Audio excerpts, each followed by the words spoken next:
My name is Madison. I'm 39 years old. I recently got an electric blanket to save on electricity bills.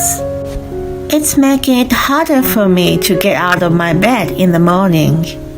The other day, I wasn't planning on snoozing, but I fell back asleep and was almost late for work.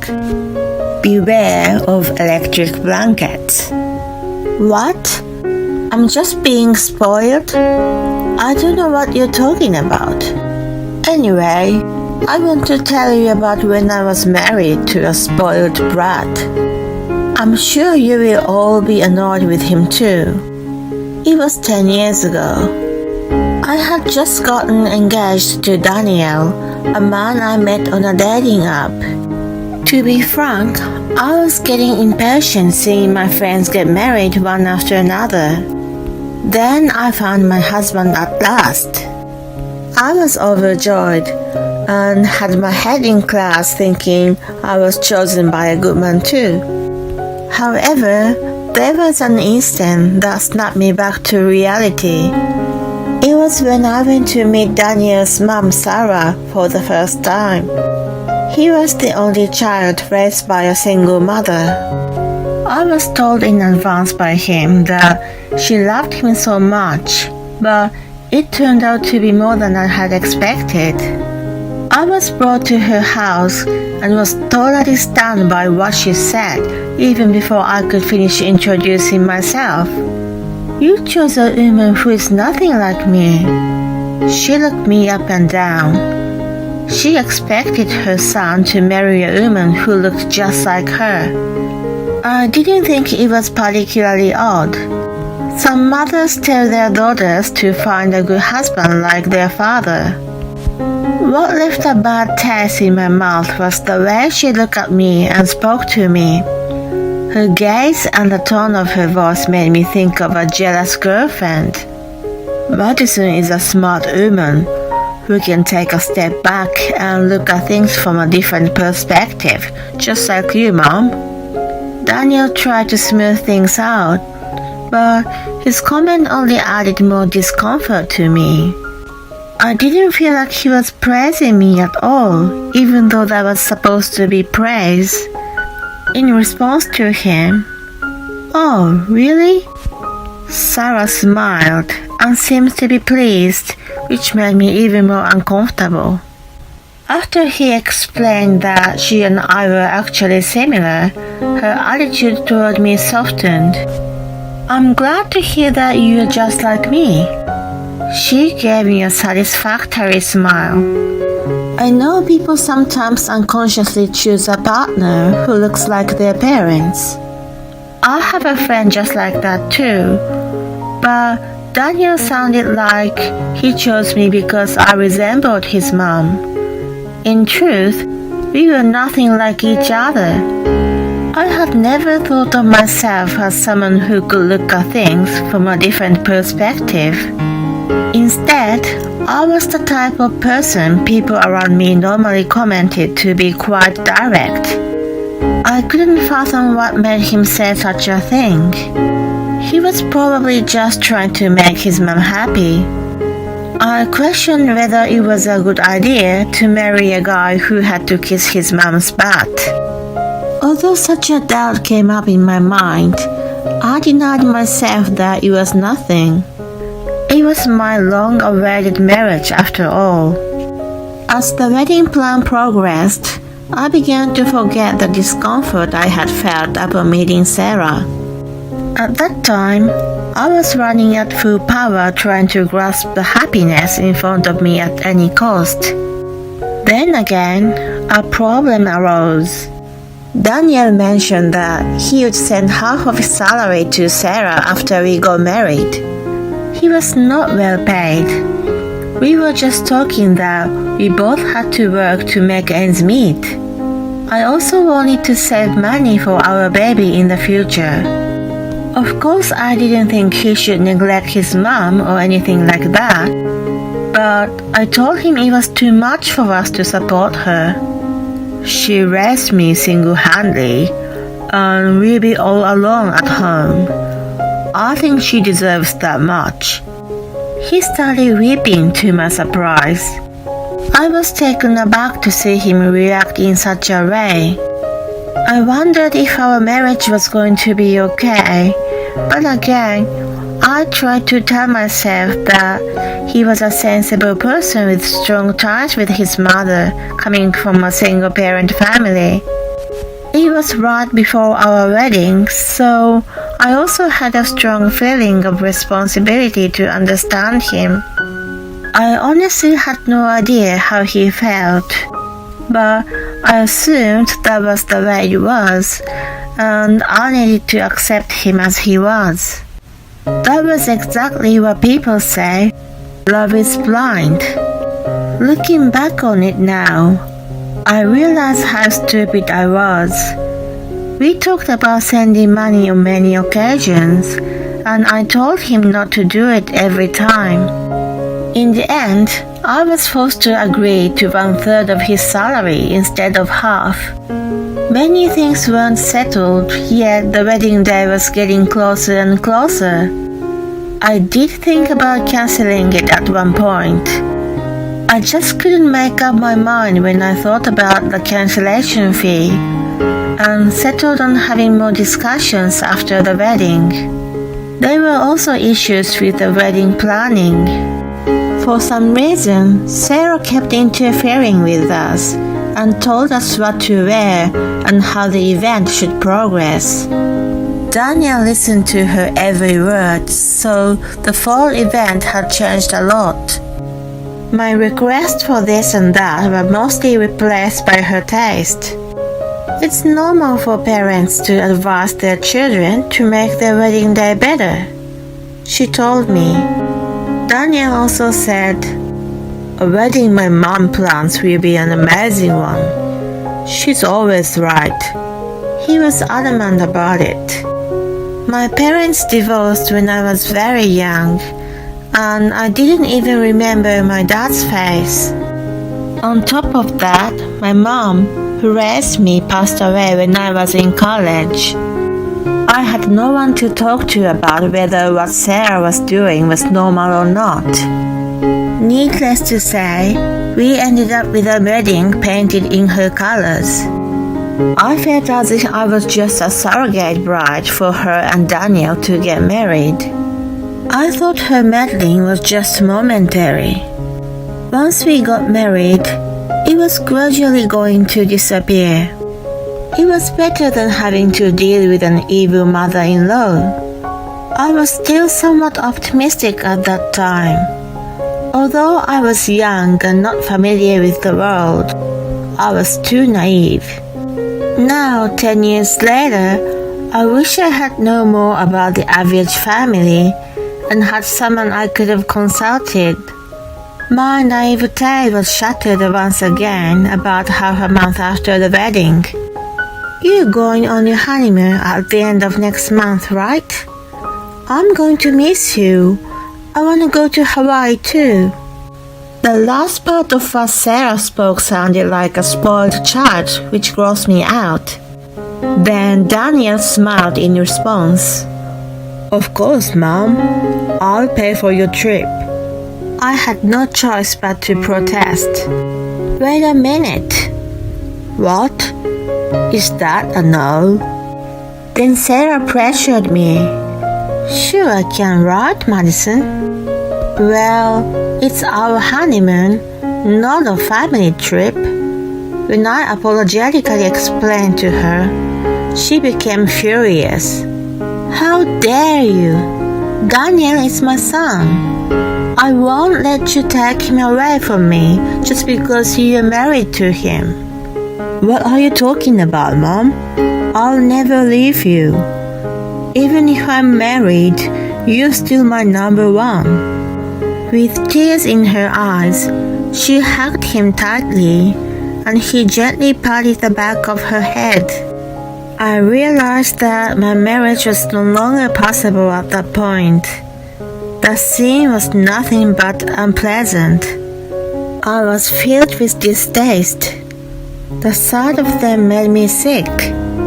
Fortunately, He said he would pay for her share of the honeymoon.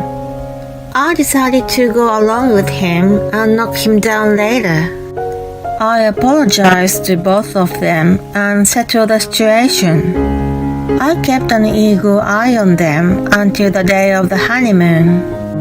When it finally arrived, Sarah was smiling ear to ear. Even though we hadn't arrived in Hawaii yet, she showed up at the airport wearing a hibiscus necklace. I'm so excited. I haven't taken a trip with you in years. You'll have a lot of fun, Mom. Daniel was also all smiles while talking to his mom. Of course, if Madison wasn't here, it would have been a nice family trip. Don't worry, she's here to help you. You can ask her to carry your luggage. On top of saying whatever they wanted to say about me, they were holding each other's hands for some reason. I didn't think anything of it anymore. I just kept them out of my sight as much as possible. It was definitely not good for my mental health. I had an important business to take care of. I'm sorry to interrupt your excitement. Sarah, do you know how he came up with the money for your trip? What's the matter, Madison, out of the blue? I questioned her with a serious face, and she tensed up. What's going on, honey? Daniel was perplexed. Daniel, you're in debt and behind on all your shopping bills, aren't you? Both he and Sarah gasped at the same time in response to my question. I found a notice in the mailbox on my day off right after we got married. They said that you had neglected to pay the bills for several months. I flashed a few statements and demanded letters in front of him, who instantly became pale. I had a bad feeling about this, so I secretly looked into your bank account, and bingo! I found the name and history of the moneylender. He started trembling. Is it true, Daniel? Even Sarah turned pale and squeezed his arm. He remained silent. I looked at the credit card statements. It seems you've been buying a lot of brand name goods. Well, that's... His agitation was apparent at that point. It's strange, isn't it? You don't have any brand name goods, even though you have such a record. Well, it's a misunderstanding. At first, I thought you were giving them to Sarah as gifts, but I guess not. I looked into your phone too. It's locked. I wouldn't have figured it out if you hadn't set it to your birthday. You shouldn't have used such a no-brainer password. His face turned red when I pointed that out. You seem to be very fond of a former stripper named Foxy. And you've been paying her a lot of money even after she quit working. You're such a nice wallet for her. You even borrowed money to pay her. You seem to think she loves you. I quickly scattered printouts of her photo and the correspondences that I had found on his phone. He crawled onto the floor in a panic and gathered up those papers. Sarah yelled, "You've fallen for such a flamboyant woman?" She looked shocked, just as a girlfriend would be. "And you don't really care about your mom, do you?" "What?" Her eyes almost popped out of her head. "Stop it. Don't say any more." He shouted, but didn't seem to realize that his reaction proved I was right more than anything else. He was digging his own grave. I found inexcusable evidence in his chat with Foxy. If it was for her, he didn't care about getting into debt. He was getting married soon, and was having me keep working so he could give half of his salary to her, claiming it as an allowance to his mom. In the future, he will live with his mom and use her pension to pay off the debts. His mom loved him so much that he didn't realize that she was being deceived. He just needed to play the part and everything would go as he planned.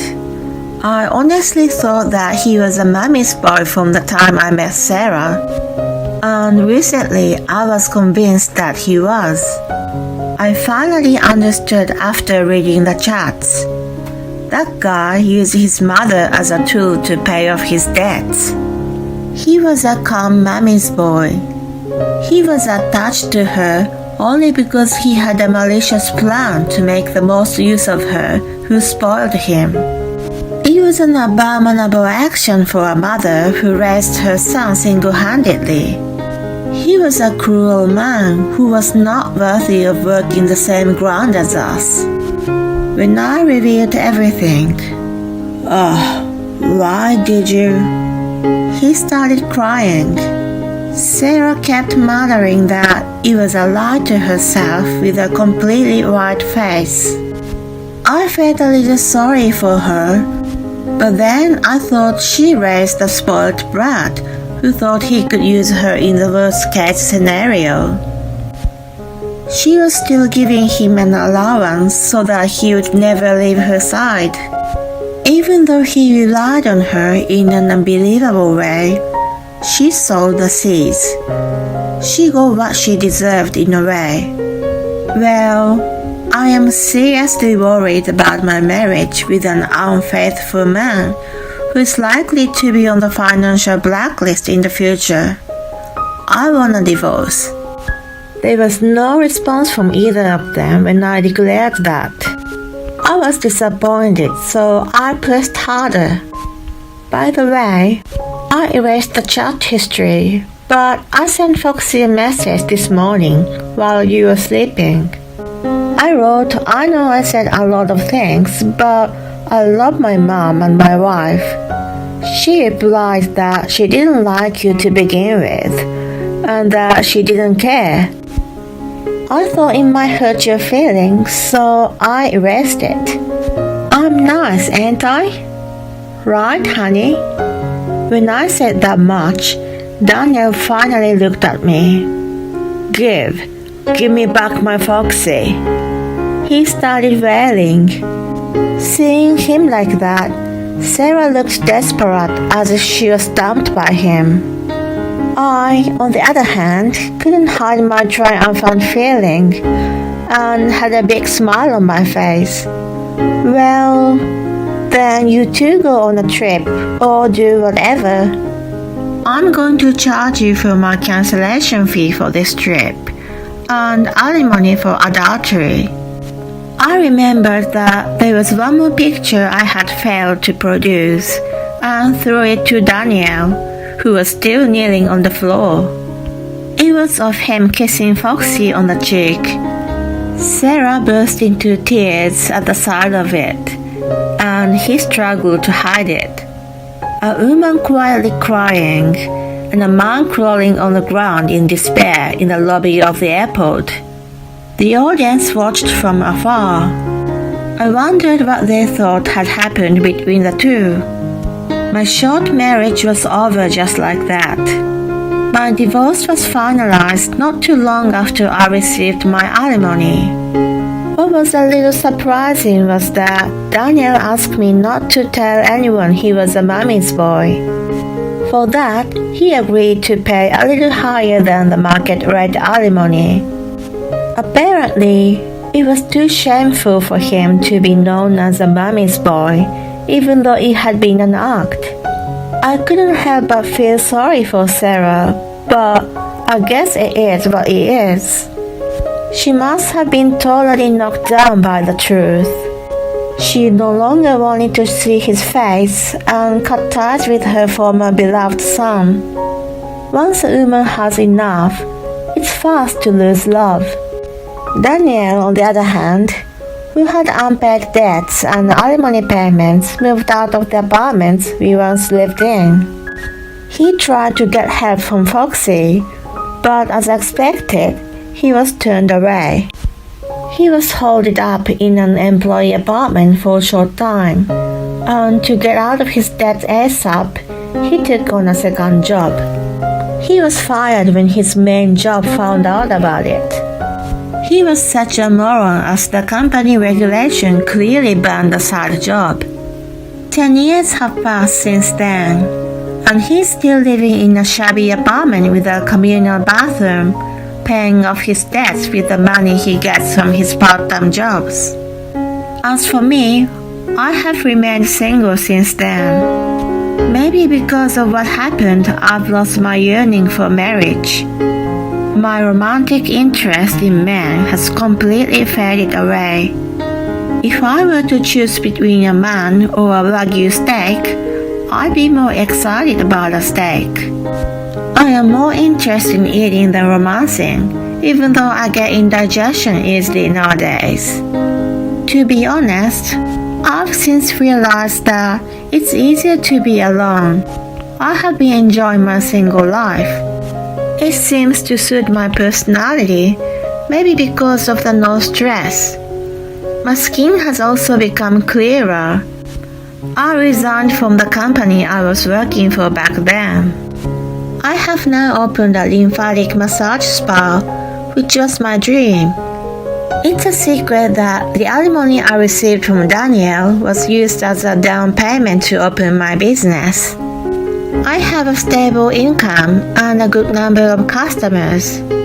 Oh, and I adopted a kitten from my ex-colleague before I left. She's a munchkin mix. I doted on her so much that she became a fat cat. She still looks adorable like that, but I think it's not good for her health. As a responsible owner, I reflect on this, and I'm on a diet with my cat. I am single, but I am never really alone. My life is colorful, surrounded by customers and a cat every day.